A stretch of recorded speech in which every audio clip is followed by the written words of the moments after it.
And Dr. Flores and Valdez, I will take care of all the chat and Q&A sections for you guys. All the when students raise their hand and have questions, I'll make sure I feed all of that information to you as well.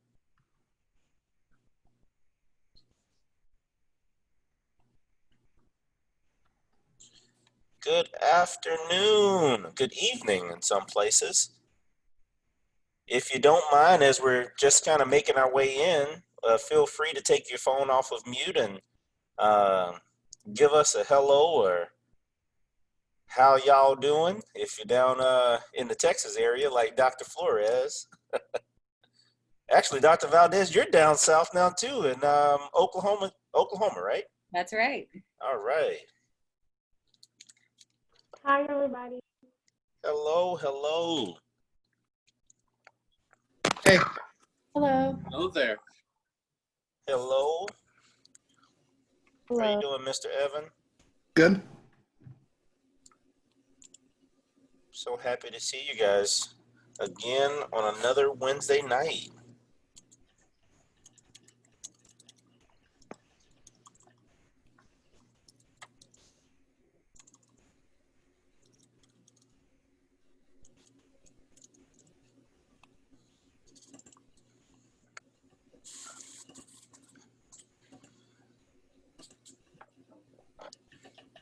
So are we slowly becoming part of your weeks now, this Wednesday night thing?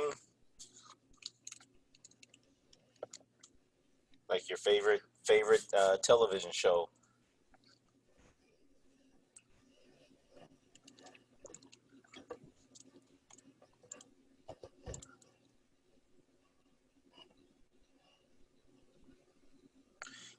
Deb, are you I see that you made it in the chat feature, the topics poll. Are you ready to get started with that one? Awesome. So guys, for those that have already logged in with us tonight, if you don't mind doing us a small favor, we want to continue to get your feedback and create good sessions for you and good topics. So we put a few topics here. If you guys don't mind giving us your feedback and voting on the topics listed. And you may see more of this on Wednesday nights as we just continue to work on future content for you.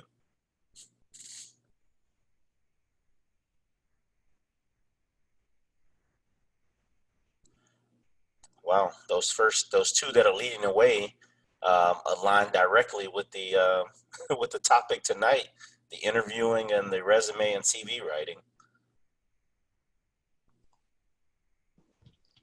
We'll definitely want to make sure to share with everyone our agenda for the conference then, as we're covering several of these topics. Absolutely.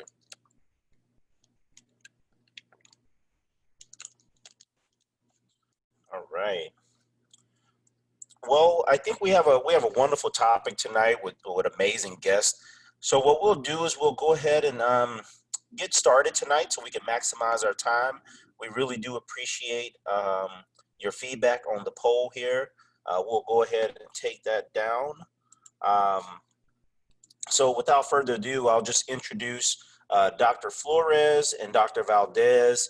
For those that have been with our conferences over the years, you have had a chance to meet Dr. Flores probably. And for those that attended last year, you had a chance to see the wonderful PhD Why Not Me session.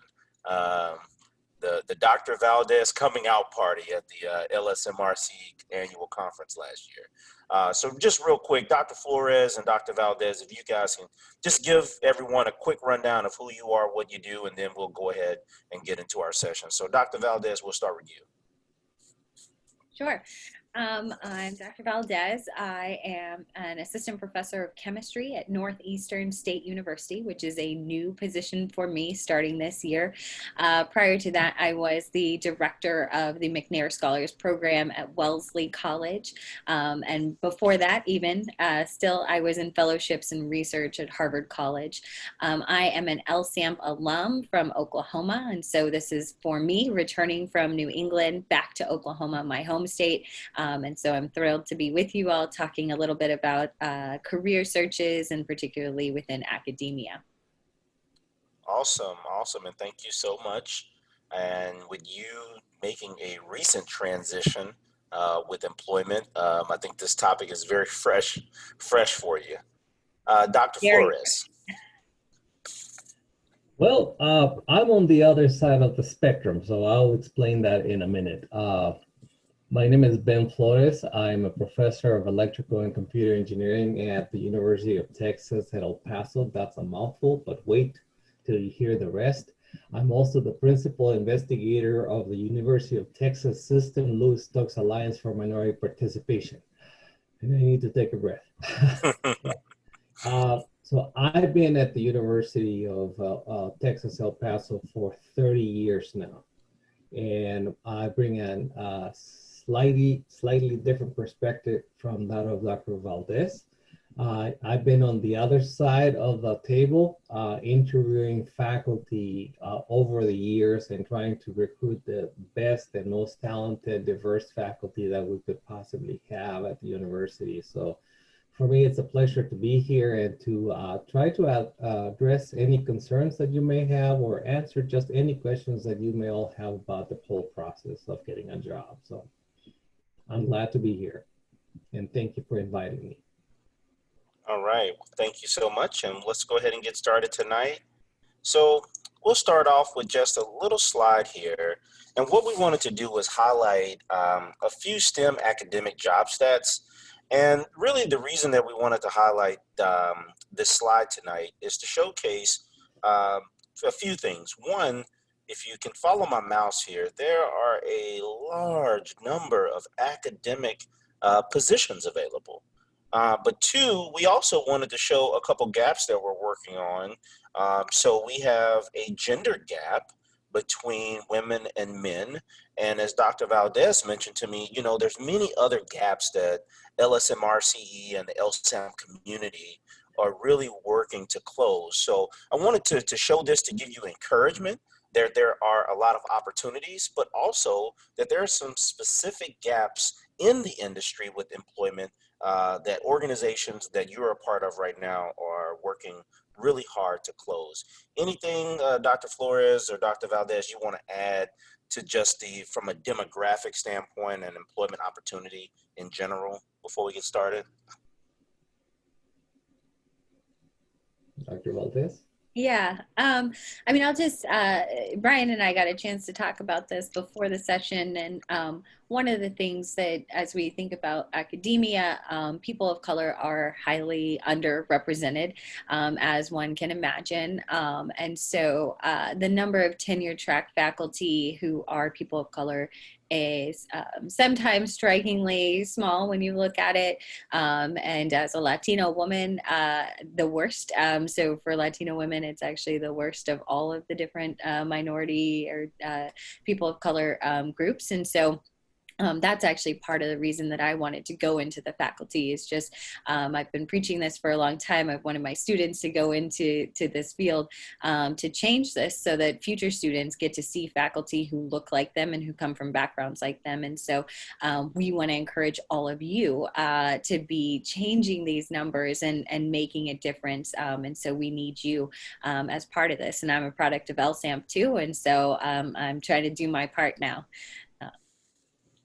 Awesome, awesome. So we'll do just a quick icebreaker like we typically do. And so tonight's question is, what percent of STEM jobs went unfilled by the end of 2018? You should see a quick poll pop up. And as you're doing that, we'll do just a little bit of housekeeping and remind everybody tonight that we definitely encourage your participation. via taking your phone off mute and asking questions. You can put questions in the Q&A feature, and also we'll be using the chat feature throughout the night. But definitely feel very comfortable at any point asking any question that you may have. Employment is very important, as you do want to have a reward for all of your hard work. So do take tonight's conversation serious, and that there are no bad questions. At the end of the day, you need to, at some point, gain employment some way, somehow. And so we definitely want to support you as much as we can tonight. All right, so we got 50% says 1.7 million. Let's see what we got here as our official answer. 2.4 million. Is that a surprise to anyone? And what, if you like to use the raise your hand feature, you know, what does that stat mean to you when you see that there were 2.4 million STEM opportunities out there? You can use the raise your hand feature if you like to take your phone off mute and speak to that. Okay, Miss Kenya. I think that's a great opportunity by me being a STEM major. It lets me know that my hard work in school won't go unrecognized. I will have a job by the time I graduate. I just think that's very encouraging, even though it's kind of sad that that many jobs aren't available. I mean, that many jobs available, but I think it's a positive thing, at least in my aspect, at least in my perspective. No, I think you're right on point there. It's kind of two perspectives. One, it's encouraging to know that opportunities exist, but two, from a organization standpoint, LSAMP community standpoint, it's also a challenge to say, what are we doing to help close the gap? And us being here tonight is a direct reflection of us doing our best to help close this gap. Now, I guess one question I wanted to ask based off our conversation with Dr. Flores and Valdez is, if you knew that STEM opportunities and positions were of even greater importance when you were younger, would it have given you encouragement at a younger age to go into the math and sciences if you knew the value and the need for them? Because I'm pretty sure in college you're starting to understand it's very important. But if you knew about that earlier, would you have been more encouraged to go into the sciences and the maths? You could use your raise your hand feature if you'd like to speak to that. And Dr. Valdez or Flores, you could speak to that too. Did you know, when did you learn the value? So let's get feedback from a student, and then you guys can add to that. So Sharice, I asked for you to take your phone off mute.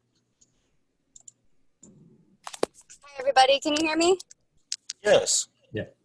Okay, perfect. So I've always been interested in STEM because I've always seen a lot of opportunities in the STEM field. A lot of my teachers encouraged me, especially as a minority student, to pursue STEM. But as a young child, I saw how important it was for me to be represented in STEM. So I continued to pursue STEM as my potential career in the future. Awesome, awesome. So Dr. Flores, what about you from a STEM standpoint? Was it later in life that got you there once you found out it was important, or was it early on? Well, in my case, I had a natural curiosity to take things apart and an inability to put them back together. So my mom used to be very concerned about me because I would, while she was at work, she raised me up. I was a single boy, a little boy. She was a single mom, and she would disappear to work, and I would take the opportunity to take the TV apart. I wouldn't recommend that nowadays, but back then, for me, I just wanted to see what things were inside that box. And so I started very early on. So I just thought, well, maybe I need to start thinking about a career as a technologist or maybe as an engineer. The thought of being a physicist or a chemist crossed my mind while I was a freshman in college. I started actually exploring possibilities within STEM in the different branches of the disciplines. And I really couldn't make up my mind. You know, I was well into my second year and I was taking classes in just about everything STEM. But that's one of the beauties of college, that it allows you to explore. So I definitely stayed in STEM. And then I learned that, wow, I made the right choice because there's a lot of opportunities out there. And I was just really impressed that my junior friends, my peers who were in the junior year, were starting to get internships, were starting to get offers to go off for the summer. And that's something that I, as a minority student in at home, I never heard of the possibility of doing these things. So it was a wonderful discovery for me. Awesome, awesome. Before we transition, I have another student that'd like to share their feedback on that. Nigel? Hey, how you doing today?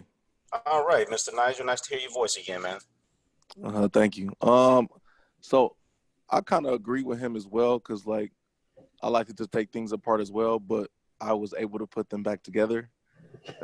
So, and it's kind of crazy too, because my father was an engineer, so like I always was kind of like there in that realm, but I kind of like shot away for a little bit and did like some automotive things or whatever, but then I eventually came back.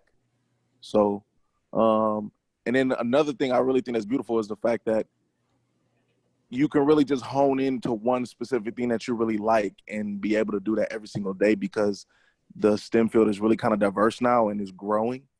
So, and especially with computers, because computers 20 years ago is completely different than they are today. So. Nigel, are you a grad student or undergrad? No, I'm still undergrad.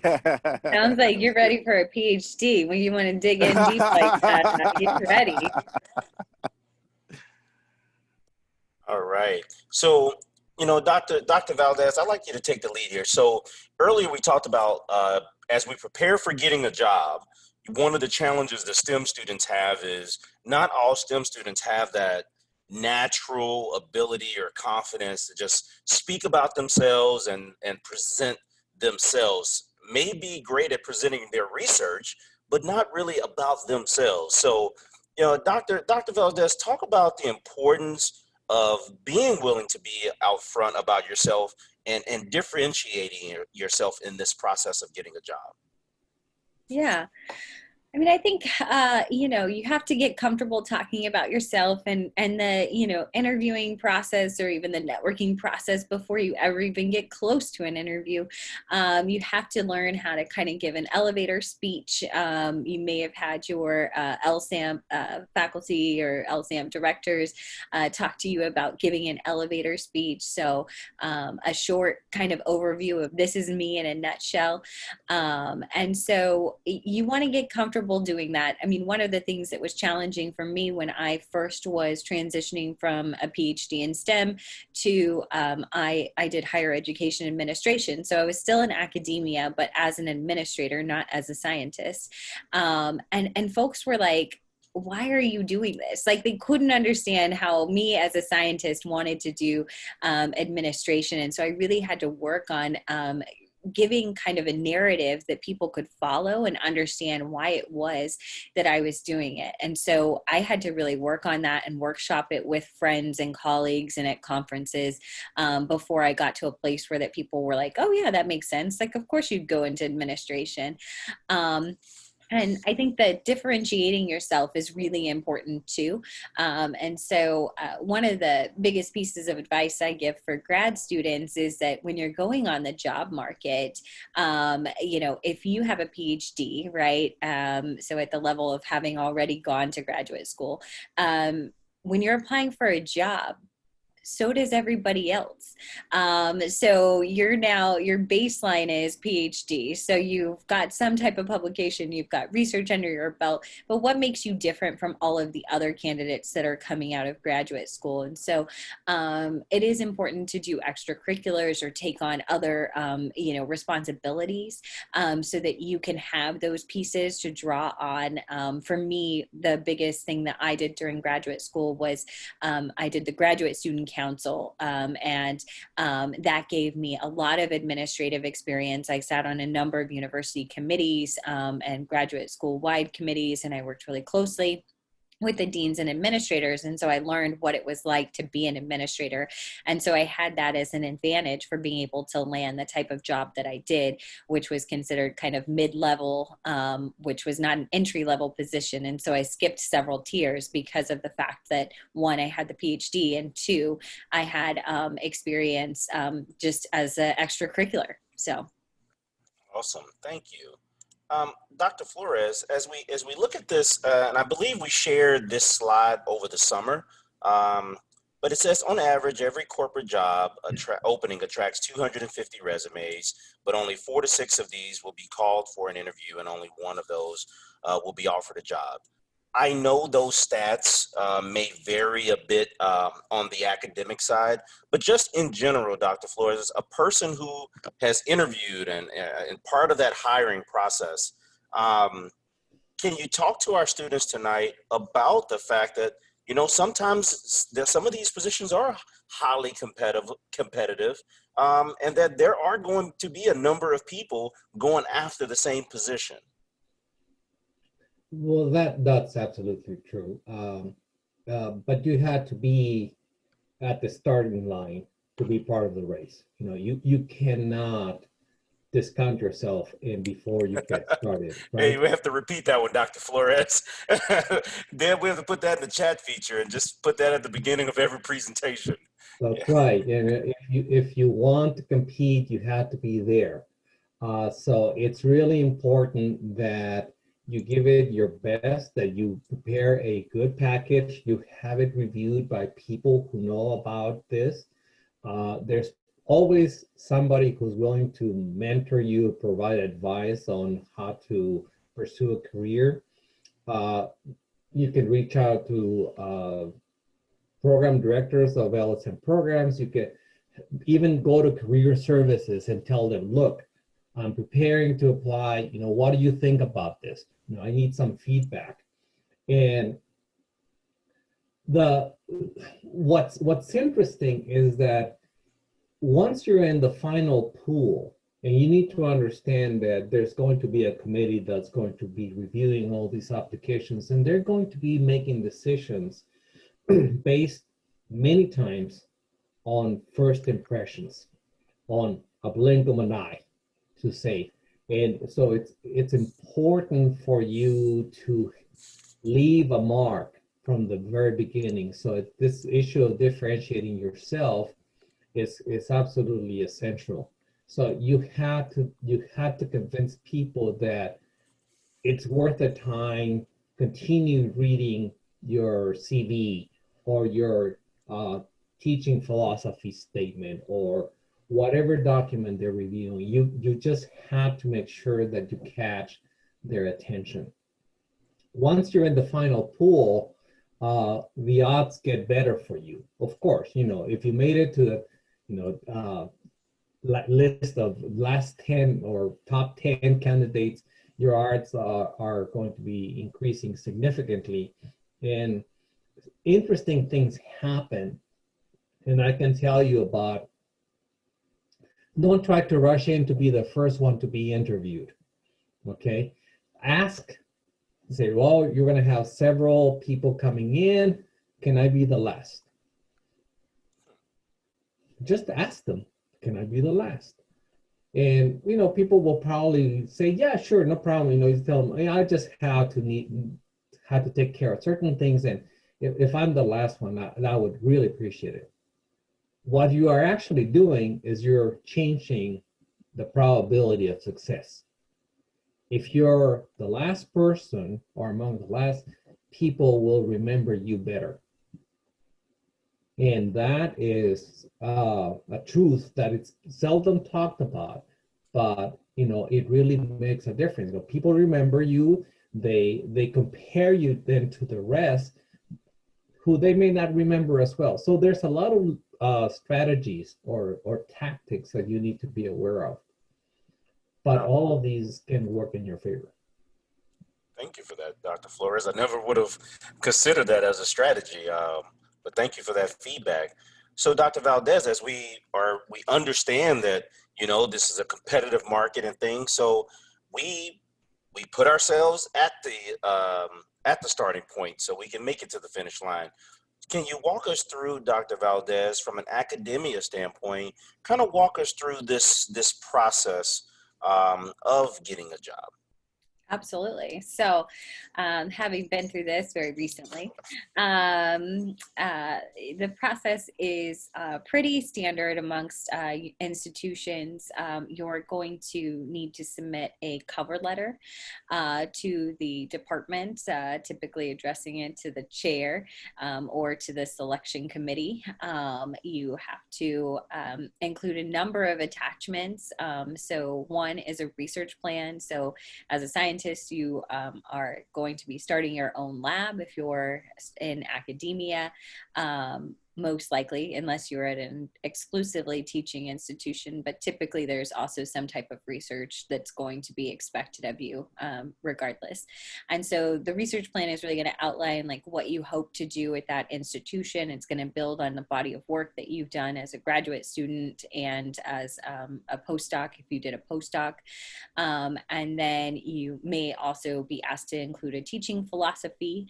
And so this is going to be a document that kind of outlines like how you see yourself as an educator. What are the things that you value in the classroom?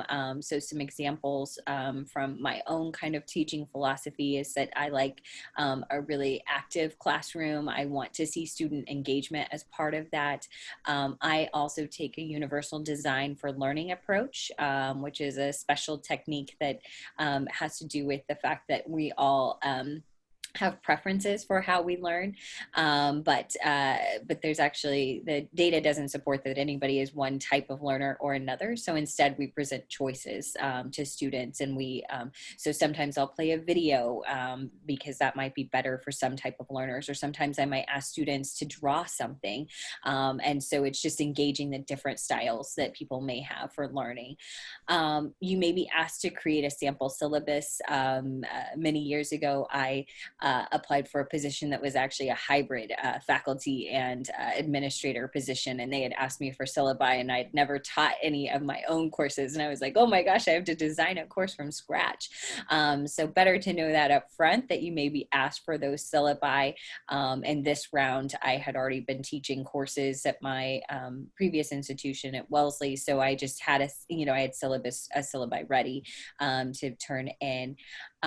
Some schools require a diversity statement, and so they want to know about your philosophy on diversity and how that you will implement that. And as LSAMP scholars, you are living, breathing, eating diversity just by your very existence, but you want to talk about how that would be incorporated into your life in academia.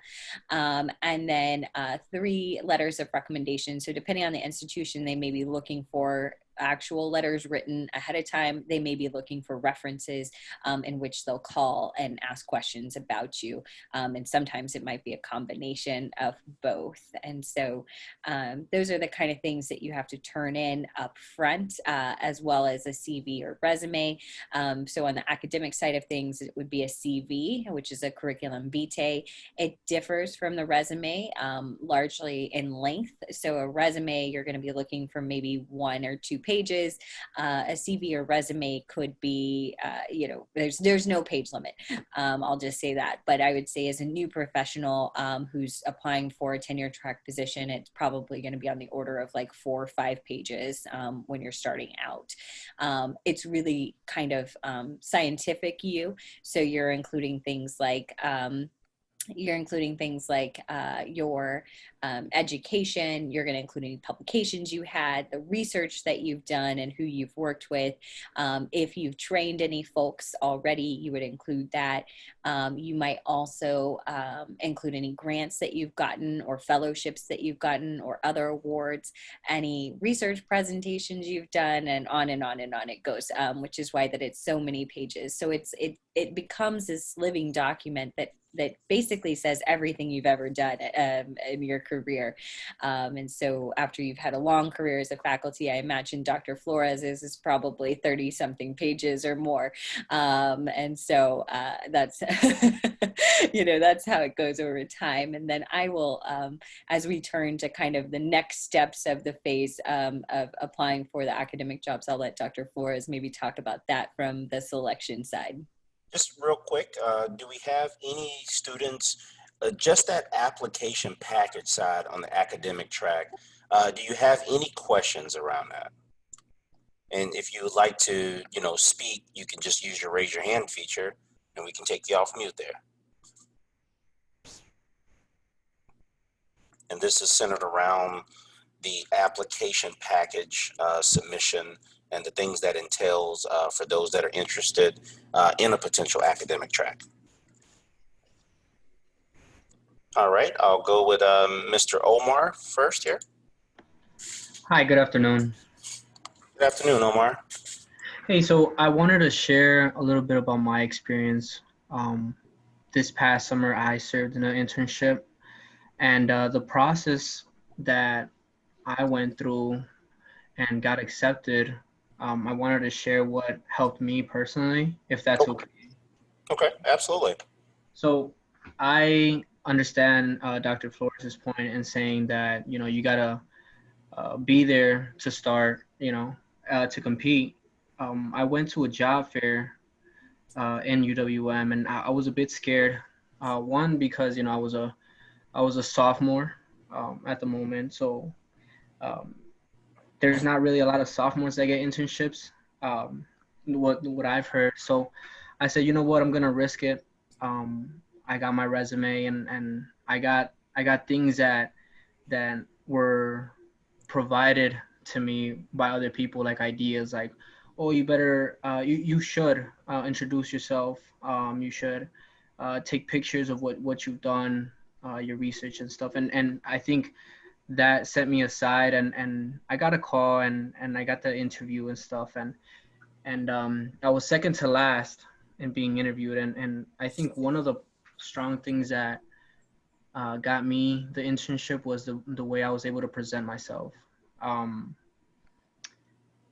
I spoke with a lot of people before the interview, and they told me that I should really go a different route with it. You should get there and explain yourself why you're there.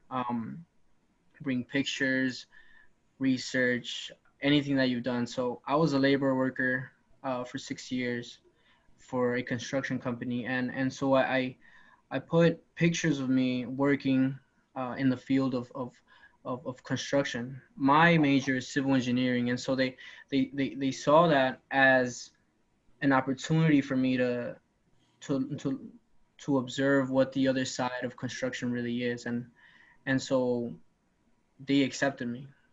And they told me that many reasons why I was accepted was because I had experience and I wasn't afraid to show what I've done.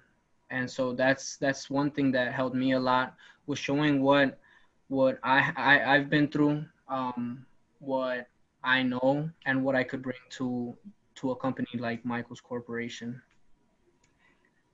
So yeah, I wanted to share that to let you guys or the other attendees know that you shouldn't be scared to go for an internship. It's not really where you are, it's who you are. So just don't be afraid to go. I know there's a fair coming up, and yeah, I just wanted to share that with you guys. No, thank you. And I think it's a good plug for a future session that we have coming up here, Deb. Maybe in the chat feature, we can put the exact date maybe October 21st or something, but we actually are having a session specifically on internships. And you are absolutely correct. And I thank you for sharing what you went through this summer, that you have to put yourself out there. And you have to be in the game. I'm not going to offer you a job if you don't put your name in the hat, you know. Right. And so be confident and be encouraged. So thank you for sharing that with your teammates tonight. Brian, I also want to I have another hand raised that may have a question. Is that Daniel? Hello, can everybody hear me? Hello? Yep. Is that what you wanted to share something as well, Dr. Flores? in a minute. Yeah, we can hear you. In a Daniel. minute. Yeah. Okay, my question Yep, is, go ahead and share it, Daniel. so I'm in the process of looking into different graduate programs, and I guess the ultimate goal is just to kind of like get a master's, and then after that, go into the industry. I'm still kind of like on the fence on what I want to do, but I know for sure a master's is the route that I want to go. So my question is, you know, there's different programs that offer like a non-thesis versus a thesis option. So, you know, which program, like, does it matter if you do like a non-thesis? Because I've heard that non-thesis, sometimes it's kind of deemed less valuable than if you decide to go more on the thesis route. So just kind of what is the difference between both? Like if you get your master's, you go apply for a job and they see that you went like the non-thesis route, would that affect you in any way? Just kind of wondering if you guys do anything about that. Dr. Flores, you wanted to speak to that? Yeah, I'll go ahead and tell you that it really depends. It depends on your ultimate goal, right? If you're thinking of pursuing a PhD after a master's, then you're probably better off going through the thesis option, because that's really an initiation to research, which is something that you're not going to get if you just take courses. On the other hand, the National Science Foundation encourages universities to develop professional master's programs where the emphasis is on content, right? So you become very knowledgeable, you have some additional breadth at the master's level, and people in industry really, really like the idea of somebody who's very well-rounded, okay? But in those instances, you don't want to limit your courses to just technical courses. You may want to take something a little bit different, like in business, like in management. I'm not talking about an MBA or anything like that. I'm just taking a course or two that will give you a different sense of what you may anticipate in the industry.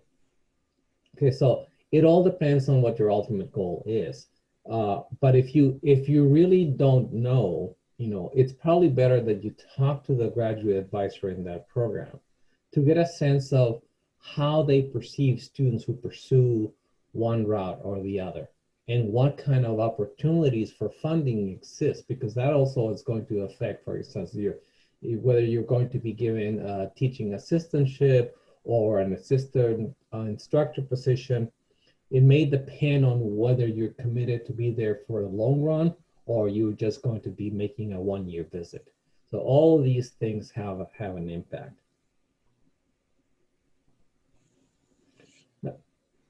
Does that help? Yes, sir. Okay, good. Now I want to go back to what Omar said, and I just want to celebrate what he shared with everybody, because what you did was to be able to put together your story. And I think that's what truly made the difference. If you just talk, but don't, and you're all factual, but don't weave who you are in your conversations, then you're not telling them who you really are. You need to be able to develop that skill. So telling a story, embedding your story, saying, this is where I come from. You know, these have been my struggles through higher education as I pursue my bachelor's or my master's or my PhD. This is how I've overcome those obstacles. These are the successes that I have had. All of that helps you be a better candidate. Okay, so, you know, kudos to you for sharing your story. I think it's a wonderful story, and you know, you documented it when not a lot of people do that. All these things set you apart, and that's what this is about. Thank you, Dr. Flores. Appreciate it. Awesome. So as we look at going beyond the application package, and now we're getting into, you know, the actual process of gaining employment, we'll kind of look at it two ways. I'll jump ahead a slide here where we were showing some of the interview types. Now with us doing so many things virtual, I think Dr. Valdez just recently went through this. I want to kind of link these two slides together. So now we're talking about the academic process and really the industry process of now we're getting close to interviewing and receiving employment. Can you kind of, Dr. Flores, kind of talk about that process from your angle of a person who is an interviewer of people who are trying to gain employment? Oh, yes, of course. You know, what everybody needs to understand is that it is a competitive process. And it is a process that also has biases. So sometimes you are working against those biases and you don't even know it. So it's really important that you educate yourself about the institution that you're interested in going to, right? One of the things that I would recommend is that you read the mission and vision of the institution. Maybe you just heard good things about a university or a liberal arts college, and you're interested in applying. But once you go through the mission and vision statements, you may find out that that's not the place for you. You may find out that it's not a place that doesn't seem to be interested in diversity. And that would be encoded in the mission statement. I mean, if they don't have the word diversity in that statement, that's a red flag. You need to think about that. You should also do your research and see what the faculty in your department looks like.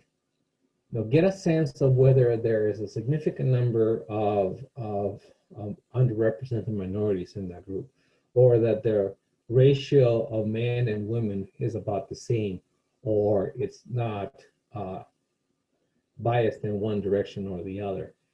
These statistics tell you something about the life of that department. So it's important that you get a sense of where things are. Maybe Dr. Valdez can tell us a little bit about where she is in her program, and you know, she picked the right place right now, and for a good reason, right? And it wasn't just about the fact that you were going to be able to teach in your discipline, or that you are going to be doing research in your discipline, but it's the fact that you can make a significant contribution in your department and at your institution, right? Absolutely. Yeah, so I can share a little bit about this, since I just did it in the middle of a pandemic, no doubt. And so, you know, for me, I was switching gears. So I went from the administration to faculty, which is almost the inverse of what most folks do, which is you're faculty for a long time. Eventually, you might go into administration. And so I did the reverse switch. I was in administration for a while and switched into being faculty. And so for me, I have both a chemistry and a biology background. So I kind of am situated at the middle of both. And so it makes it sometimes difficult to find the right department. And so as I looked for positions, I was looking in both chemistry and biology departments. And I really wanted to be back in Oklahoma, closer to family. And part of that was, you know, part and parcel to the fact that we are in the middle of a pandemic, and that for me and my family, my partner and child, we really wanted to be, you know, closer to our parents. And so so that was part of the impetus for the move. And so I really enjoy teaching, and I especially love teaching students in the lab and the research component. And so that was made a really good sense for finding a faculty position. And I would say, you know, for me, Northeastern State University, which is in Tahlequah, Oklahoma, was a really great fit. They were looking for biochemists. So again, somebody at that intersection between biology and chemistry. They are very flexible in the type of research that you can do. My research tends to swing more biology, but I have some ideas around pharmacology that I can bring in. And it also happens to be an institution where they have an optometry school, really well ranked optometry school. My research is in eye research. So I study the eye, and I study the eye disease and diabetes called diabetic retinopathy. And so here I have a natural audience of undergrads who are interested in the eye. And as somebody who studies the eye, it's always it's a model that I have to sell a lot. I have to tell people why we care about it and those kinds of things. But now I'm at an institution where I don't have to do any of that. People come to my office and they see all these pictures of eyes and models. I'm going to grab one. Here on my desk. So I have all these models of eyes. Nobody thinks it's weird. Everyone is very interested. And so it just turned out to be a really perfect fit for me. And some of that's, you know, you have to figure out that that's the right place. And it's also a really diverse school. And so that was important to me. So the school is actually about 51% students of color. We have a high Native population. So 18% of our students are Indigenous. And so it's a really, really unique school. And so for me, I'm excited for this new challenge. Awesome. So let's transition into this conversation now that I've submitted my package. I'm getting feedback. Maybe I did a phone screen, but now it's time to start this interviewing process. Let's just do a quick raise your hand if this interviewing process seems a bit daunting to you, or if there's just a lot of things you want to know about interviewing. And you could just use the raise your hand feature to kind of give us a quick poll here. Yeah, the hands are starting to raise. So what I like to do, Dr. Valdez and Flores, is we got these different types of interviews. So what I like to do is there any student that's like to know more about one of these, and we'll go a little bit more in depth. And then I would like to spend a little time on the academic side. We put those in blue because those are unique to the academic track of some interviewing. I guess you still put them in the interview bucket, but these are different types of interviews that process will go through. That's a little different than industry. So use the raise your hand feature if you like to. There's one in particular you want us to go a little bit more in depth on for you, and maybe why. And you can we'll just take your phone off mute on your raise your hand feature.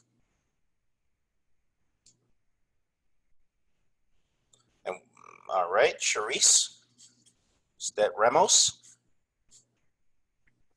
Yes, so it says research presentations. So like, how would you present all the research you've done? Like at an interview, would you put together a PowerPoint, or how would you do that?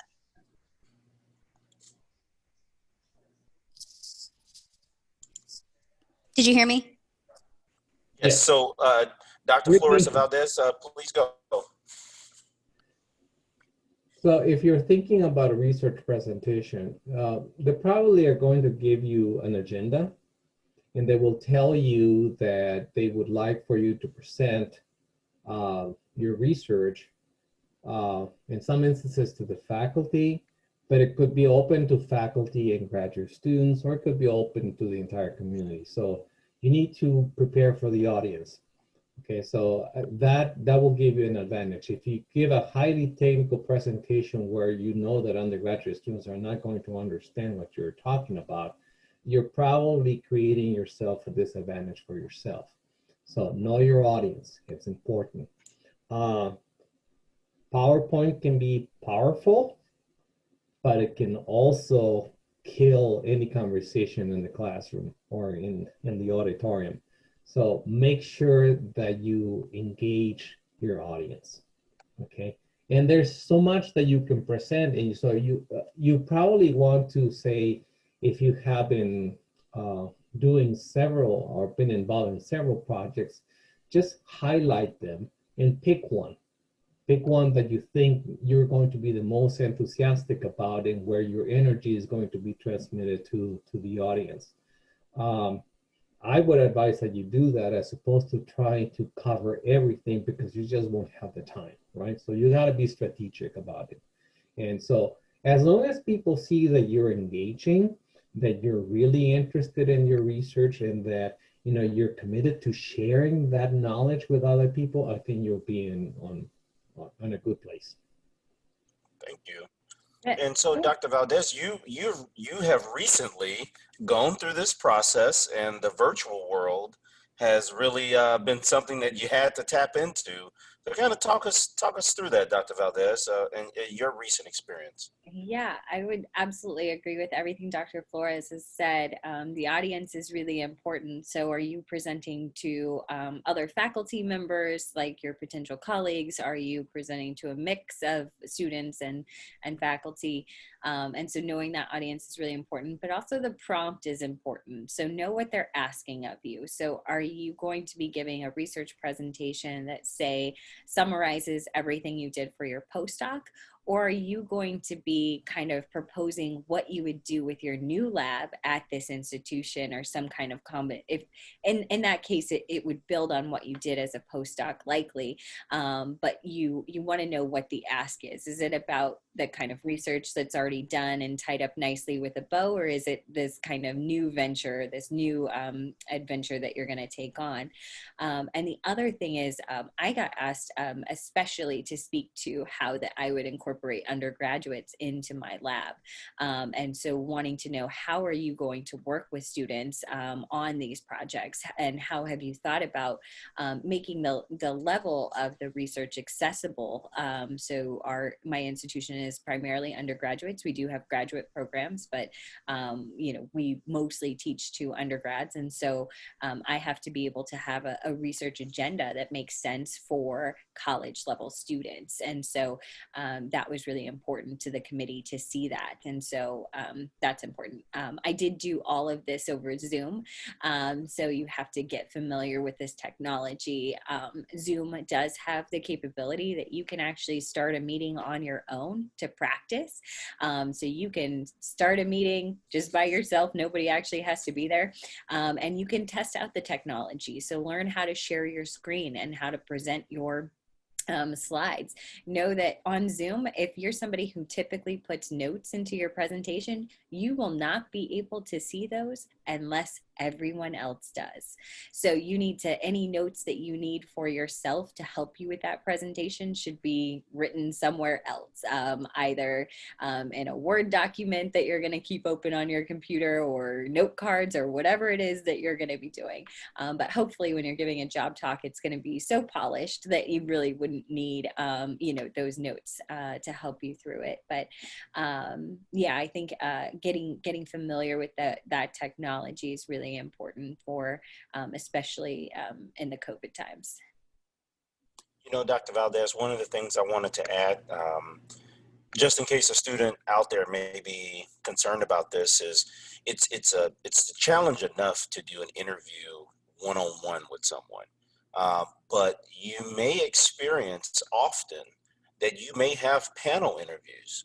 You may have interviews with 2 or more people at the exact same time, and it can be even more intimidating trying to answer questions from various people at the same time. For some companies and for some universities, that's their strategy, and for some it's not. I've seen both. I'm a person who hires people myself, and so I do both.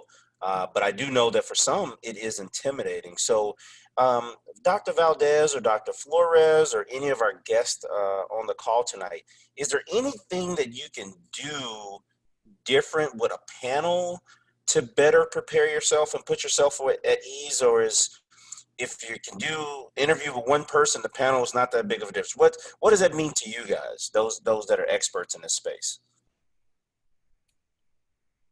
I mean, I definitely had to interview with, I actually interviewed with the entire chemistry program. So all of the faculty at the same time in a Zoom room. That was one portion of the interview. So that was that was almost like the, instead of the phone screen, I kind of had a Zoom screen. And so that was the initial screen, was with the entire program, meeting with them, talking with them. And then later on, I had a chance to meet and talk with them a little more informally, where it wasn't quite so formal, these are the questions we're going to ask you. Yeah, I mean, it can be hard because you're getting lots of different personalities at the same time. But also there were moments where there was a faculty member who asked me if I would be willing to take master's students in my lab, and how many students would I be willing to take. And another faculty member said, that's not fair. She hasn't been to our campus. She hasn't even seen the lab space. She could not even gauge to tell us how many students can fit in the lab comfortably and be able to, do research. And so that was a nice moment where there was a faculty member able to defend me, who only knows me through Zoom, and that the personalities coming together actually was beneficial. So there can be moments where they could pit up against you, but moments where it can be kind of synergistic and nice. I don't know if Dr. Flores has any additional comments. Well, hold on a second. I was having video difficulties. I'm going to use a word that Dr. Valdez used, which is synergy. You want to create synergy. You want to create an interactive environment with the people that are interviewing you.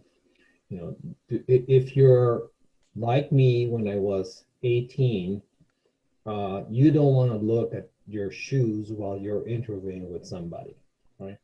At the very least, you should be looking at their shoes. It's a bad joke. I'm sorry.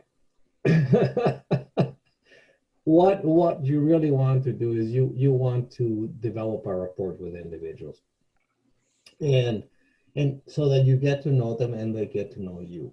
If you have a full day of interviews, you're probably going to be meeting with administrators, faculty, staff, and then you'll have a large meeting with everybody.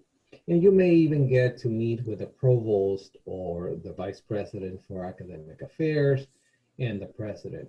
And if you don't understand these titles, it's okay, but you need to eventually know who these people are.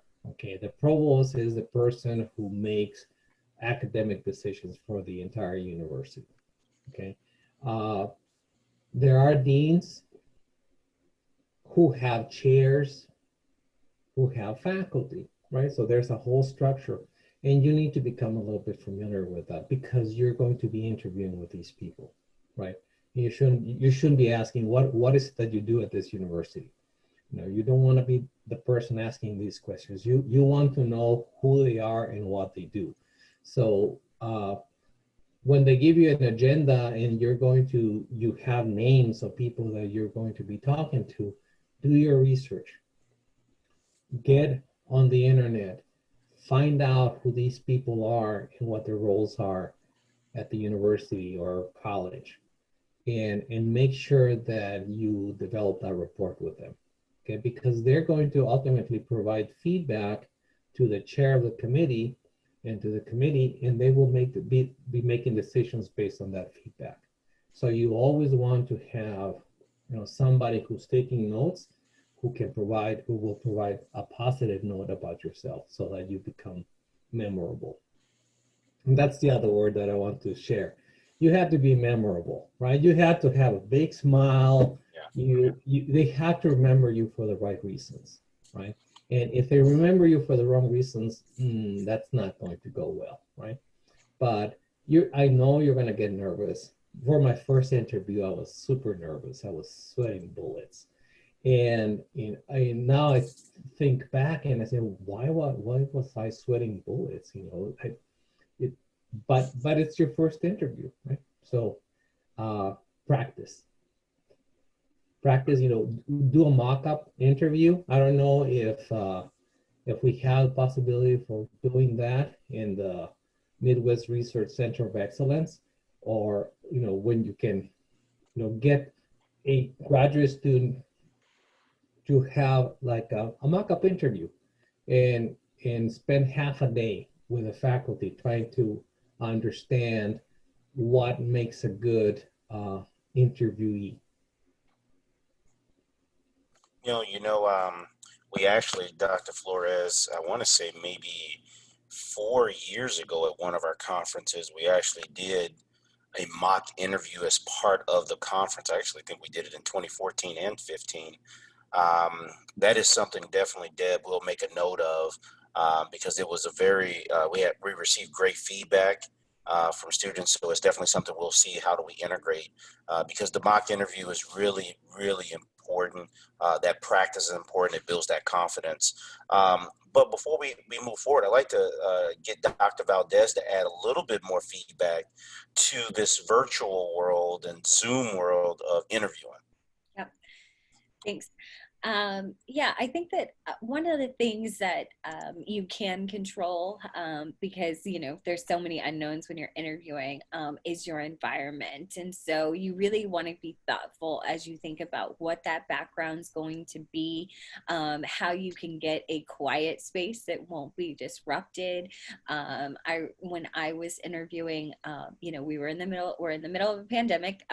We're not, leaving our house except to go to the grocery store. And my partner and son are still in the apartment with me.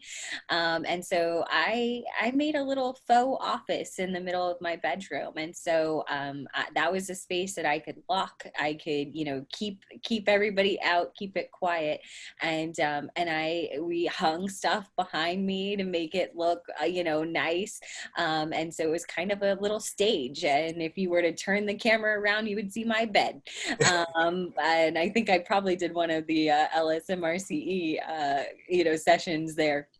And so, you can do those types of things. We staged a little lamp and I had, a sign behind me and those kinds of things. But the other thing is that you want to think about the lighting and the sound. So it's, you should not have a computer that's looking like this up your nose for interviews. You want it to be level with you. You can put books under your computer or a box under it to raise it up so that it's at that right height so that you're looking into the camera and people are seeing you. So it's like making eye contact, except you're looking at the camera. You can, if you put lamps actually behind your computer, that will give you the right light to look good for webinars and for interviews. And so just be thoughtful about what that background looks like and whether or not you will be interrupted, because that's also really important. So I just wanted to bring those things up. And I guess just a couple things on the interview process. As Dr. Flores said, you probably will have on the academic side of the house, full days of interviews where that you are meeting with everyone from, the faculty who would be your colleagues. You might meet with students. You might meet with the chair of your department. You will also maybe meet with the dean. I met with the assistant vice president for academic affairs. And so there's going to be a whole host of folks that you're meeting with. In addition to the research talk, you may be asked to give a presentation on a lecture, so some type of topic on the area that you intend to teach in, and so you will not get a ton of lead time for putting that together. So that's one of those like kind of crunch moments. You've got to put together a lecture that you may have never taught before. So it's a mini lecture, so anywhere from 30 minutes maybe to an hour, on a topic of the department's choosing. And so that's something else just to know, so that it's not a surprise, although there's not a ton you can do in advance for that, just so it's not a complete surprise to you. And then I don't know if Brian has any additional things to talk about in kind of the industry sector, but even on the administration side of the house in academia, I sometimes, for the positions that I got, I would have as many as 4 rounds of interviews. So a phone screen with HR, some type of initial meeting with who would be your eventual boss, and then, you know, an in-person, maybe half day or full day interview with a number of different colleagues, and then and maybe a presentation for that as well. And then finally, maybe somebody with, you know, meeting with kind of a big boss. So I remember I had to meet with a dean of undergrad education for one of my positions. And so, yeah, just keeping that in mind, that there can be a number of rounds of interviews to finally actually land that job. And it's not as easy as interview and done. But Brian, I don't know if you have anything to add to that, or Dr. Flores. Yeah, just on the industry side of things, pretty much very similar process, except you will have less of the on-site presentation type of things. But what I will say is, you still can differentiate yourself in industry by integrating some of these things. So we're a little bit more, I guess, old-fashioned, where you submit your resume, you submit a cover letter, and you do an interview. With that being said, because there is so much competition, adding little, you know, PowerPoints like you would do in the academic track, your leadership philosophy. So in my space where I'm in a leadership position, you know, what is my leadership philosophy? How do I plan to lead an organization and a team? Showcasing your family. You know, for me, it's important for people to know I do have some form of balance, because I'm in a high stress position, and they want to make sure that I have my mind at ease in making very tough business decisions. And so I will say that, you know, those are a few more things on the industry side, but I think the process of preparation, confidence, and I'll be very transparent. Just don't be boring. When you go into this interview, we want personality. As technical as you are preparing yourself to be, don't get so caught up in your technical presentation that you forget to allow your personality to come through.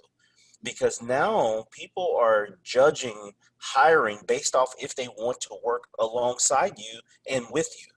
And knowing that you have interest is important, because when we work together, yes, we're going to be talking about our work, but sometimes we're going to talk about our hobbies and our family and kids and all these things. So just to know that there are other things that you're interested in and that you have a personality that can show is very important during the interview as well. So I would say keep a nice balance between your technical preparation and your personality preparation of letting that come through. Brian, can I add something to what you just said? Because Absolutely. it triggered a memory. I was recently talking to a recruiter from the FBI, and this person was telling me that they actually use artificial intelligence to sift through the hundreds of resumes that they have. That is a fact. So you never know if you're going to encounter a situation where you have AI making the initial decisions. And so if you're giving a questionnaire that you need to answer in writing, make sure that you use the words in the question as part of your answer, because that's what AI is looking for. You know, as human beings, we tend to jump into an answer that could be highly technical But what you really want to tell even artificial intelligence, if not humans, is I hear you say this, so I'm giving you an answer that looks like this, right? It's important that you answer that you answer the questions with the right words. And also when you have a conversation, try not to get off mark, go on a tangent, and stay focused. If you have your notes, you can write down what the most important points are and try to address them in regards to or in response to the particular question. Thank you for that, Dr. Flores. So as we look at our students are looking for the jobs, right? So now on the searching side, we wanted to share just a few, tips and a few websites as you prepare to search.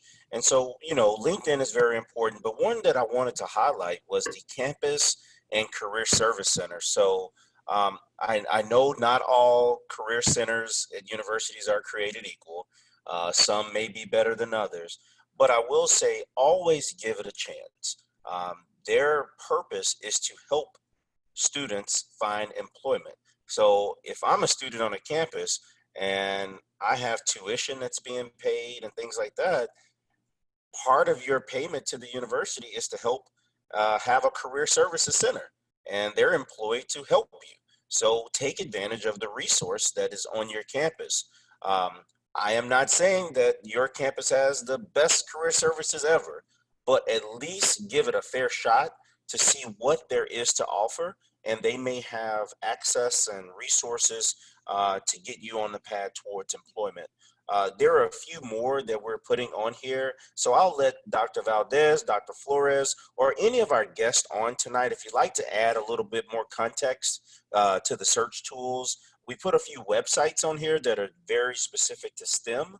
And then also, we have a unique one here that's the HERC jobs, which is very unique to STEM jobs in New England. So you're getting more specific in your researching for employment. So Dr. Valdez or Flores or any guest, if you'd like to raise your hand, I'd like for us to have a little bit of dialogue around the career search tool as well. And students, you can raise your hand if you have questions. I'll just mention that one, on the career service centers, also know that often they let alumni come back and utilize those services. So just because you've graduated doesn't mean that that's the end of that connection. So you want to find out with your campus what those rules are. Sometimes it's like 1 year out, 5 years out, and sometimes it's lifetime that you can continue as an alumni to access those career service centers. So don't forget that that's a resource you can use even after you leave campus. On the HERC jobs, it's not specific to STEM, but it is specific to diversity. So it's a New England, New England being Massachusetts, Rhode Island, Connecticut, New Jersey, no, not New Jersey, New Hampshire, Vermont, Maine. I might have got them all or close to nearly all of them. So very dense, population of schools up in the Northeast. And so they utilize this as a recruitment tool for diverse, so people of color candidates for filling those positions. And people who post to that website are typically more knowledgeable and interested in actually hiring diverse candidates. So wanted to highlight that. And then we also have on here Diversejobs.net, which is another pretty nice tool for finding positions that are specifically seeking candidates who are people of color. And so they had a couple of resources on there and even a spot for you to post your own resume. So maybe take a look at that. Looks like we have a hand raised. Yes, Dr. Valdez, we have a question from Mr. Emmanuel.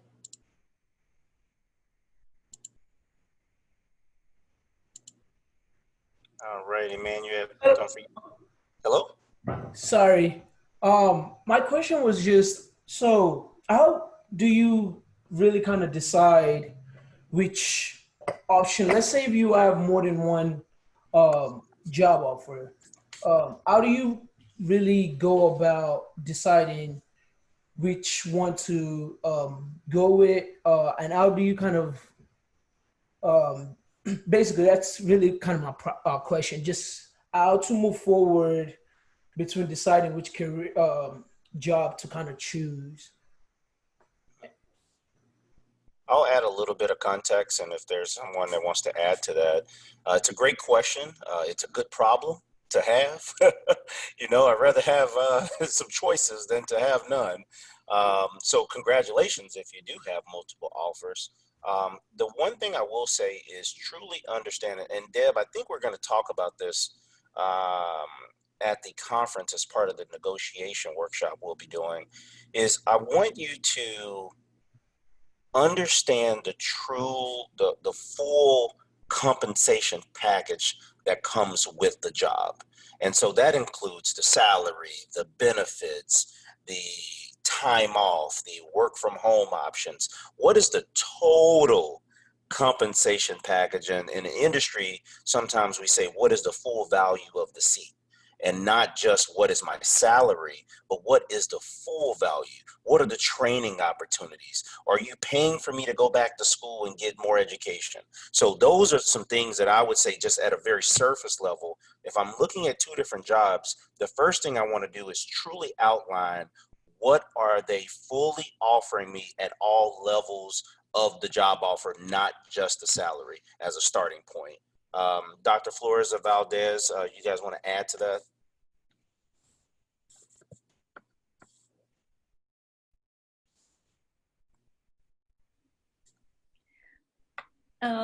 Yeah, I would add, the only thing I would add to that is that, you know, if you are in the fortunate position of having multiple, you know, offers at the same time, huge congratulations, and talk with your mentors, you know, talk with your support network and see, talk it through the different options and really figure out what makes the most sense for you. I saw in the chat that I think it was Nigel who brought it up that, you know, as you're interviewing, you're also should be interviewing that company and doing your own research on that company to find out if it's a good fit for you.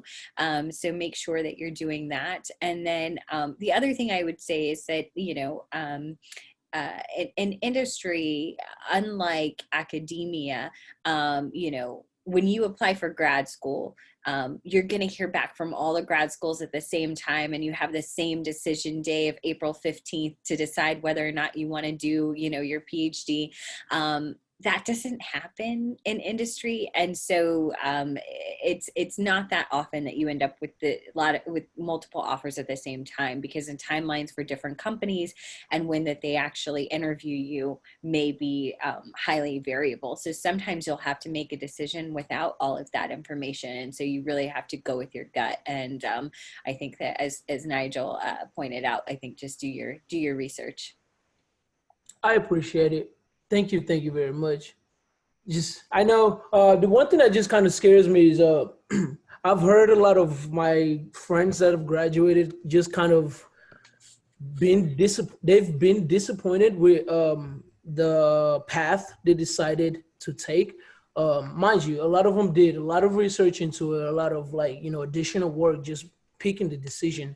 But just, I guess from a diversity point of view would be just most, I guess what they'll say is most company are not as diverse as they advertise themselves to be, and just stuff like that, which is very, very important to me, because I know for a fact I care about money, but not to the point that I would stick with a job just for the money, because I like just working doing projects for school, for class, anything like that.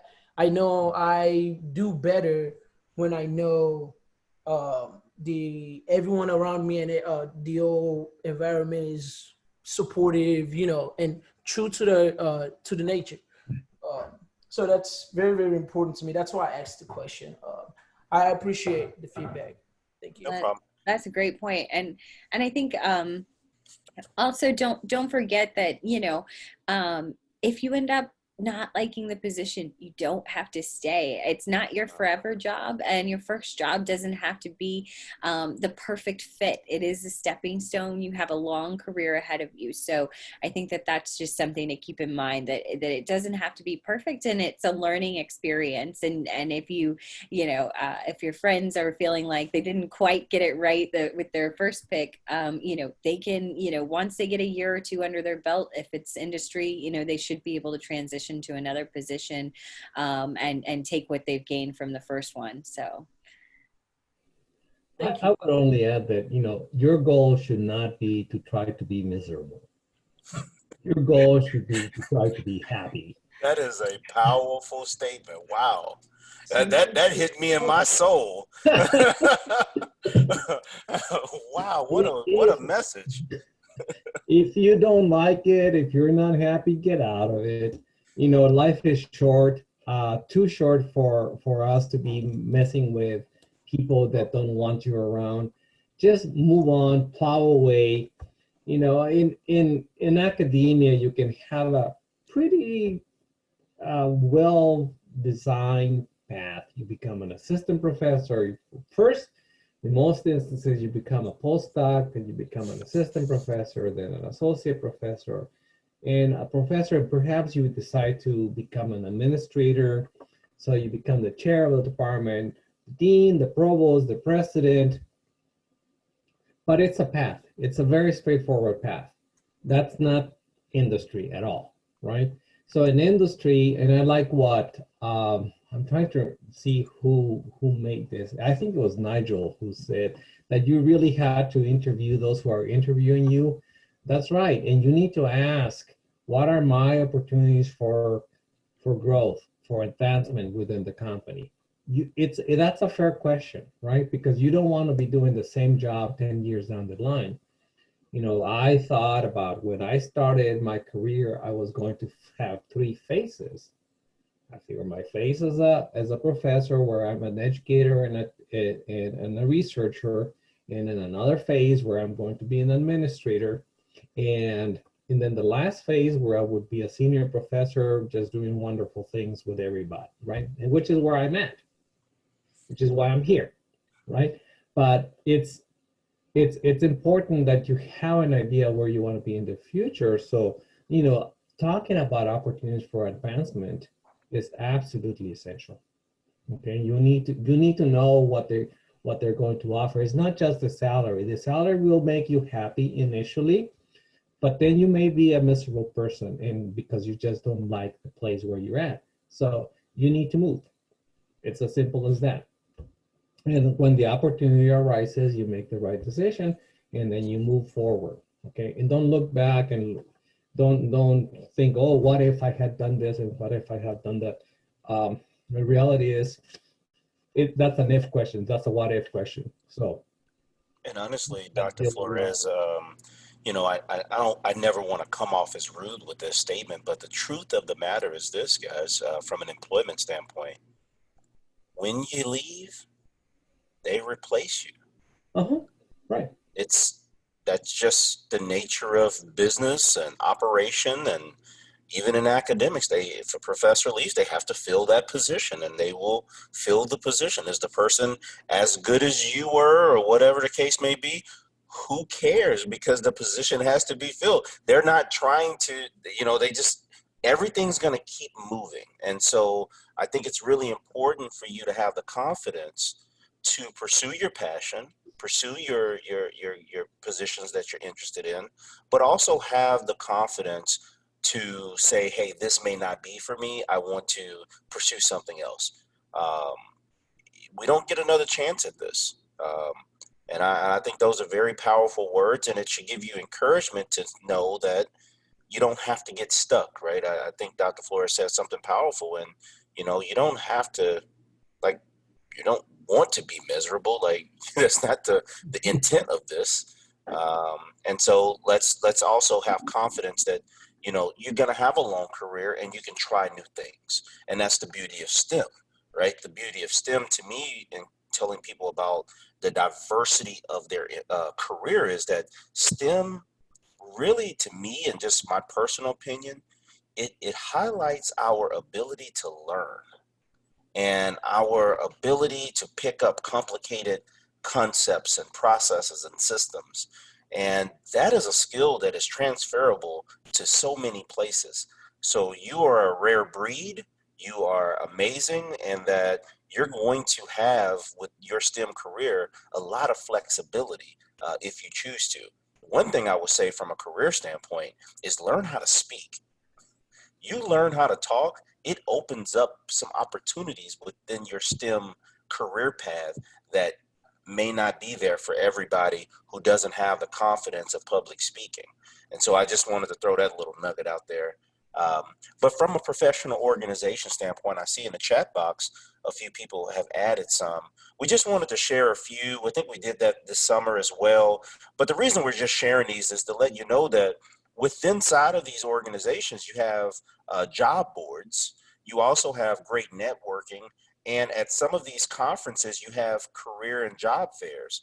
And so it looks like SACNAS and SHIP have some conferences coming up. I know NSBE just completed their virtual conference. And we really want you guys to take advantage of these opportunities that are out there within inside of the professional organizations. Looks like we do have a question from Mr. Omar. Yes, so I actually have two questions. Okay. One is I wanted to ask if Ms. Valdez and Dr. Flores have Latino background. I do. Okay, and so I guess my question is, I you know, do too. I'm a first generation student, and I wanted to ask if you guys had any like advice for students that, I'm not sure if you guys went through this, but many students have almost the pressure of having to attend college. And it comes from knowing the sacrifice that your parents have made for you. You know, I feel like it's some type of expectation, and many people, many students, I believe Latino students, they go into college and they get something, a career, and they graduate in it, but they're miserable, and it's because of that inspiration of their parents and their family, and I just wanted to see what you guys think of that, or if you guys ever been impacted on that. It's such a great question, Omar. Yeah, I think that so I call myself half Gen.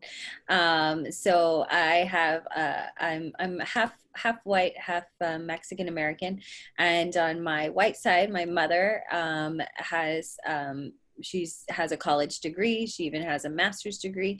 On my father's side, which is my Latina side, he has, you know, high school education. He took a few college courses, but really just couldn't afford to go to college, and you know, put a lot of pressure on us kids to go to school. That was really something that he thought was important. So he felt that education really was that door to being able to mobilize. And so that was really, really enforced in my household, and it sounds like in yours too.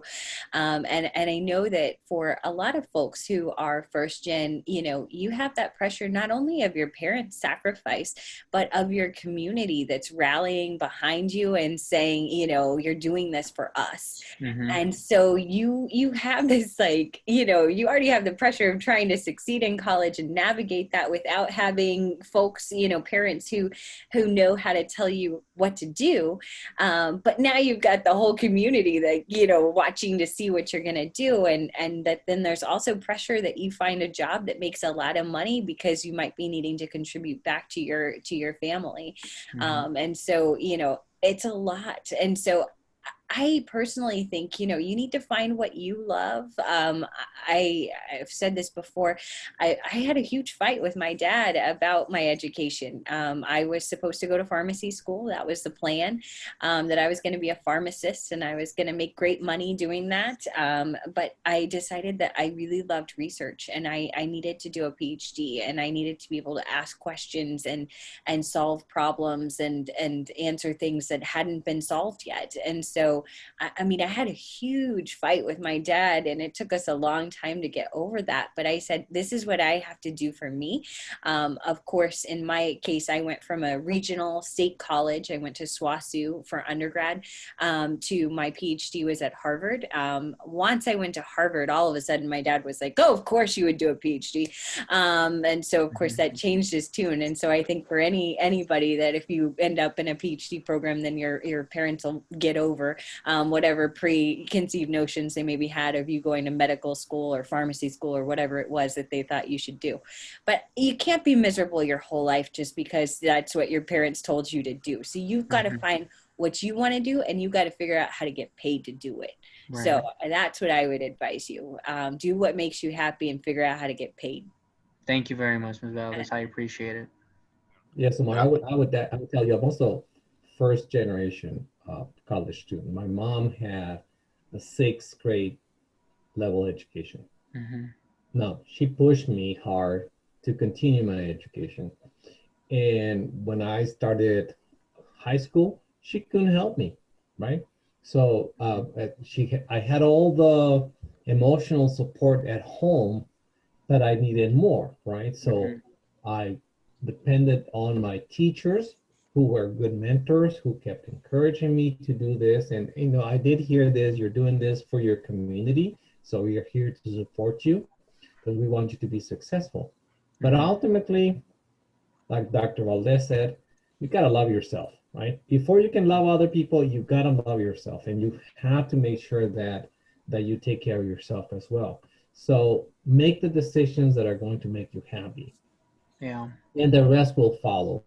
You know, I've done this over the years. Yes, I had to help my little brother go through college. He's very thankful. And, you know, we now take care of mom. You know, we're sandwiched between generations. You know, if we take care of our mom, we take care of our kids. It's called life. You know, you do what you can with your resources, and you know you're going to be successful no matter what. And 30 years from now, you're going to be saying, "I had a good life, and I'm going to keep going for another 10 or 15 years, and then I'll retire, hopefully, right?" Yeah. Looking for it, but it's important that you ground yourself on the reality of who you are, and just work on yourself first. And there's going to always be external pressures that you may or may not control. The other thing I can tell you is you're not going to make everybody happy at the same time. You just can't, right? Right. Your goal should not be to make everybody else happy while you're miserable.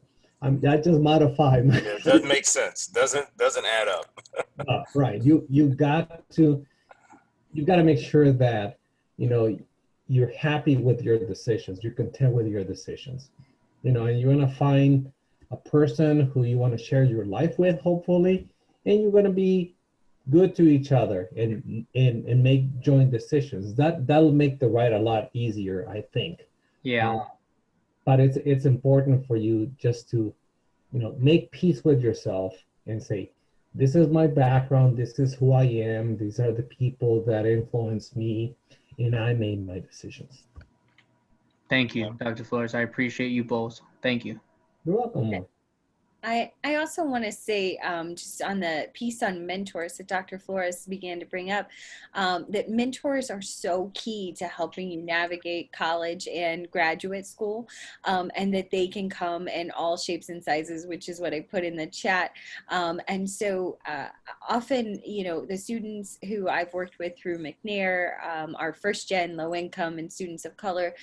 They're often looking for mentors who look exactly like them. So you know, if I were trying to find a Latina woman scientist, it's hard. It's Yeah. hard to find that.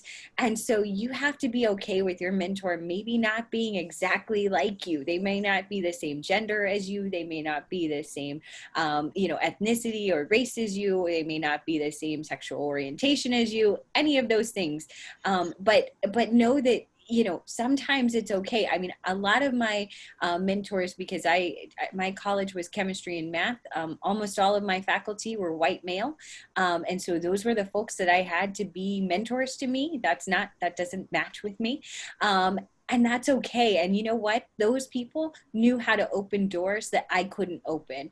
And so those are sometimes the folks that you exactly want to be your mentors, because they know how to navigate these spaces in ways that other people don't. That's not to say you shouldn't be looking for, mentors who also look like you, but know that they don't have to, and that you can get different pieces of mentoring from different people. And so it doesn't have to be a one-stop shop with your mentors. Thank you. And I would say one last thing before letting Brian go on, and it's about mentors. The important thing about a good mentor is that the mentor is inclusive. It may not be the same race, it may not have the same background, but as long as they're inclusive and supportive, you're going to be in good hands. And that, it's the humanity of the person on the other side. That's what you need to be looking for. Yeah. Thank you, Dr. Flores. You're welcome. So we want to kind of wrap up a little bit tonight and come to a close. And so want to just highlight a few key takeaways. Know that STEM jobs in both industry and academia are in high demand. I think we saw that at the very beginning.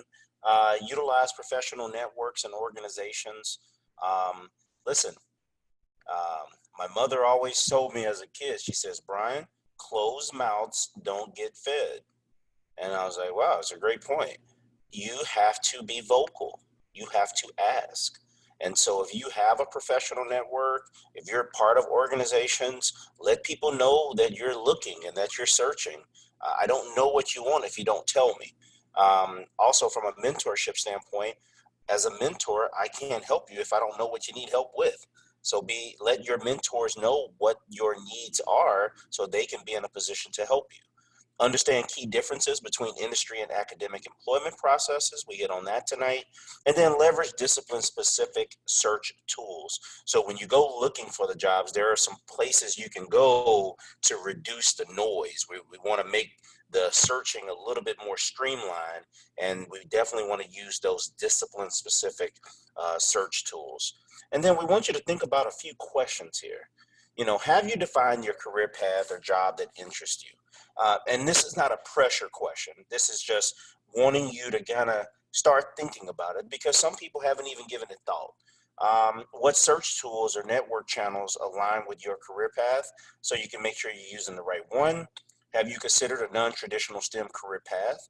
We learned this summer that, one of our panelists got their PhD, wanted to do research, and then found out that they enjoy running, I believe, like a science museum or something like that. So it's just, STEM is just everywhere. And don't be afraid to pursue some of those quote unquote non-traditional STEM career paths.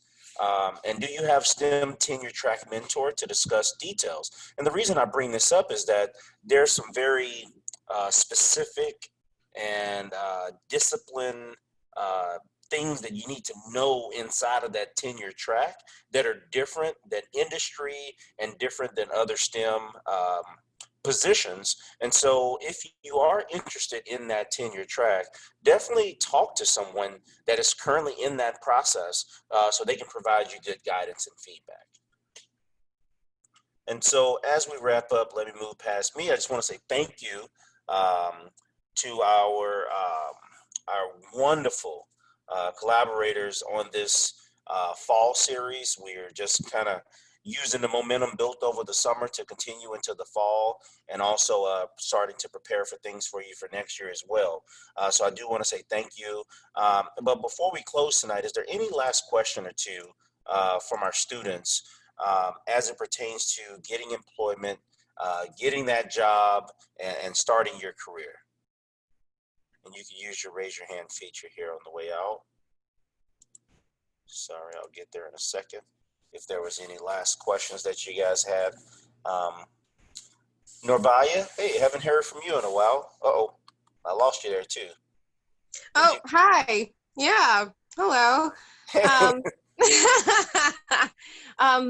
Yeah, well, I had a thought and then I changed my mind, but since I'm here, I'll just say what I was thinking, or ask what I was thinking. You know, how, and maybe this question is for someone who's further along in like post graduating from undergrad, but negotiating your wage or negotiating your salary, is that even possible for a fresh graduate from undergrad, or is this something to expect or to find some confidence around of being sure to do, is to negotiate your wage further along in the journey of your career, the STEM career? Well, I'll plug. Deb will be mad at me if I don't plug our conference in November. We will have a negotiation session. I will be transparent that in the world of academia versus the world of industry, there are some serious differences in the things we do financially and compensation wise with various things. And so what I will say tonight is, I would say if Dr. Flores or Valdez could just communicate if it's possible, but then if we could leverage the time that we're going to spend with our workshop to really get into the weeds and give you some true detail and strategies to help you along the way.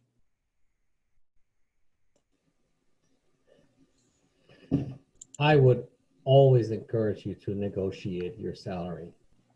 I mean, you need to do your research first, right? So that what comes out of your mouth sounds reasonable or negotiable, right? You know, but if you don't state what your expectation is, they can't read your mind.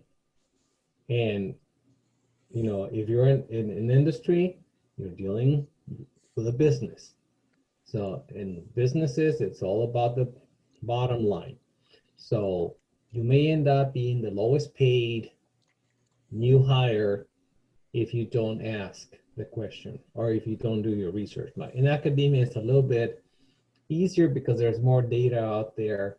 So if you start as an assistant professor in a particular discipline, you may find out what the median is nationwide, and you may find out what the median is for assistant professors at small liberal colleges. You may find all sorts of information, so you can use that as a benchmark. And you should say, well, I don't want to get paid less than this amount. But of course, you don't want to say it like that. You have to say it tactfully, and that's what the workshop at the conference is going to be about. Is like, what are the right words? You know, what are the key questions that you have to have ready in mind, and you know, just make sure that you use the right language so that, you know, nobody feels offended or gets you the wrong way, right? But negotiation is something that you will have to do for the rest of your life. So might as well just get started with your Get started with it. Right. That's what I tell people. Get started early. And remember that whatever that first salary is what's going to build your career, and the next salary and the next salary. So if you lowball yourself at the beginning, at the end, you are going to be lowballed, right? So your whole career arc is based off of that. So for women, you know, doubly important that you negotiate. You have to negotiate because we are still 79 cents on the dollar, and that is not okay. So that's about closing those gaps.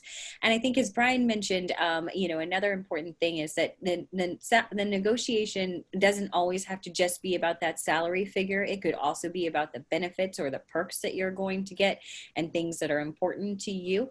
And so you have to know what you, you know, are interested in and what that might be. And I think the benchmarks, as Dr. Flores says, is so important to have that data. And I watched a video, a really fun YouTube video about somebody who paid off a lot of debt. And she did it through negotiating her salary. And she had polled her friends and said, she gave a number and she said, do you make over or under this? And so as an undergraduate, if you're taking that first job, ask some folks who you know who recently graduated and say, you know, here's a number. Do you make over or under this? And you start getting enough of that data, you can figure out that ballpark of where you should really be in your entering position. If you get paid $65,000, if that's your starting salary, and somebody with equal responsibilities gets paid $100,000, over the course of your career, your 30-year career, the difference in salaries will be $1 million. That's $1 million that you won't have for retirement. So think about that. You know, it's important that you figure out what your starting salary is going to be, because like Dr. Valdez says, it sets a precedent. It says what you're willing to get paid for to do a hard job. So yeah, learn how to negotiate. We'll come to the conference. I'll tell you, we're going to be ready. I'm your teacher on the industry side, so I'm very excited. I love talking salary negotiations. So please be there because I want to build your confidence up because it's important. So we'll end. Miss Kyla has one last question as we close out today.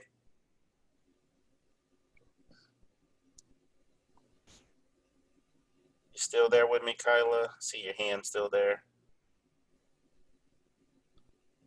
Maybe you're not taking your phone off mute.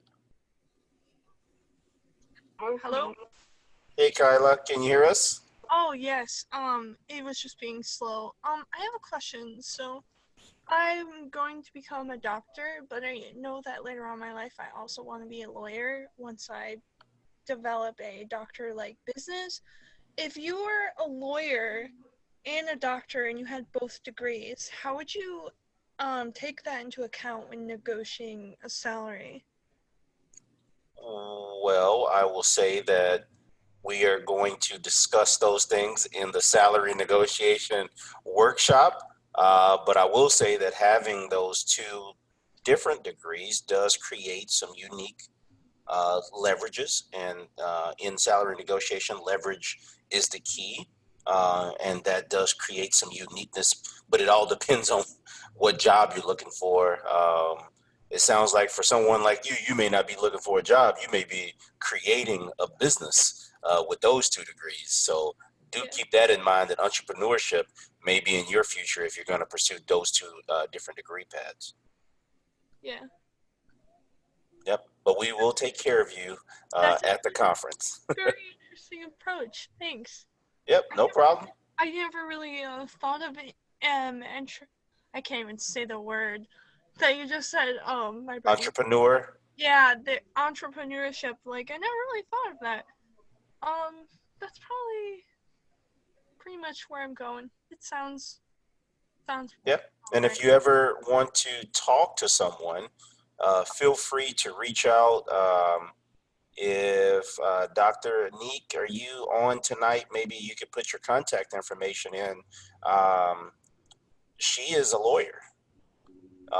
She's part of the Wisconsin LSAMP, and she is a lawyer. So if you just want to get some feedback on what that's like to go from law to being in STEM and this and that, we have a contact that's part of our organization that's on the line with you tonight. Yeah, because like basically what I want to do is, as I said, it was become a doctor, open like a doctor business, become a lawyer, and then like when I'm kind of super old, become maybe like kind of like a mayor or something, like something. I love it. That I was love it. What a plan. When I'm super old, I'll just be the mayor. Kyla, I would say that a more typical combination would be to do a PhD in STEM and a law degree combo, and there's a whole field called patent law in which you would utilize both of those skills, and folks who do that make a lot of money and are highly skilled. And so they do things like, trying to help create patents for, like, say, biotechnology or pharma drugs and things like that. And so if you are interested in research, that might be a path that makes sense and has a pathway already carved out for you. All right. But you sound like a trendsetter, so you do you. Yeah. Where do I put my contact info? Just put it in the chat feature, and we'll try to get that over to Dr. Ruiz, and maybe she can reach out to you and give you some guidance. Okay, thank you. All right. Well, Dr. Valdez and Dr. Flores, thank you. Thank you. Thank you. Students tonight, once again, thank you for sacrificing your time and coming in and learning and growing with us again. We have some wonderful sessions that are coming your way here soon as well. Let's see if we have it on the end. Yep. And then also, do not forget our annual conference. Our annual conference is in November, and we did not have a slide just for that, but October 21st, internships, we talked about that today, but you continue to hear us plug the conference because we are doing it virtually this year. We're going to have wonderful sessions for you, and we definitely want to hear you in those sessions, and we want your participation.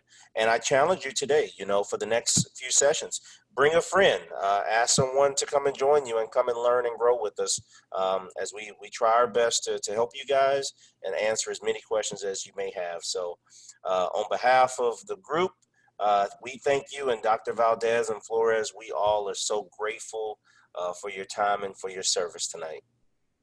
You're quite welcome. Take good care. Stay safe. All right. Take care, everyone. Have a great night, you guys. Take care. Thanks. Bye. Bye, See you, Evan. Mr. Evan.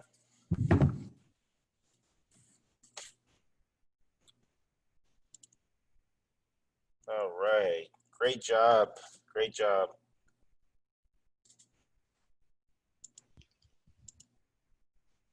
Thank you again so much, Dr. Flores and Dr. Valdez. You guys were lifesavers, and the amount of wealth of information you shared was tremendous. We greatly, greatly appreciate it. Always happy to help, Deb. Anytime you need it, just let me know. Oh, we do that, don't we? It's like, be careful with Deb. When Deb says she will use it. Deb is not playing games. Be careful what you sign up for, right? Oh, well, thank you, everyone. I really appreciate it. Brian, excellent job. Everyone, thank you so much. I greatly appreciate it. No problem. You guys have a great night. And Deb will be talking soon. Yes, indeed. All right. Take care, nice everyone. to meet you, Dr. Flores. Nice meeting you, Dr. Valdez. Deb? Yes, Dr. Flores. We need to figure out how to do the virtual cheese and wine. There we go. I'll join you. I will. So I don't know how we're going to do it, but I even tried to get Leroy Jones to contact like NSF to see if they would host some sort of like, BYOW or BYOB, bring your own booze, like just, wine and dine. Because Brian and I were talking about how that's the exact week of the election. And either people are going to need a room to celebrate or to mourn. One way or another, it's going to be a swing in emotions. Yes. So. Okay, well, virtual cheese is on me. Somebody figure. Oh, fabulous! All right, I'll bring the pumpkin Reese's. Bye. All right. Take care, everybody. Good night, everyone. Thank you. Bye. Bye. Goodbye.